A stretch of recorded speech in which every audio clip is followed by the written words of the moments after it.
ఒక కణం నుండి పుట్టే ఒక బేబీ, ఆ బేబీ మీద, బేబీ హెల్త్ మీద ఎంత ఎఫెక్ట్ ఉంటుంది.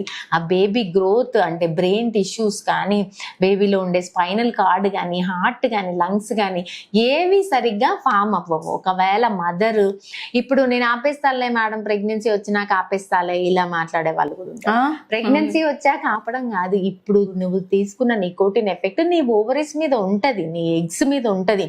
నీ ఎగ్స్ ఎన్ని ఉన్నాయి అనేది నీ పుట్టినప్పుడే డిసైడ్ అయి ఉంటాయి. ఆ ఎగ్స్ అంటే నీ బేబీని ఫామ్ చేసే ఏదైతే ఎగ్స్ ఉన్నాయో నీ బాడీలో ఉన్నాయా, ఆ బాడీలో ఉన్న వాటిని డ్యామేజ్ చేసుకుంటే ఆ క్వాలిటీ తగ్గిపోతే ఆ క్వాలిటీ లేని ఎంబ్రియో వస్తుంది.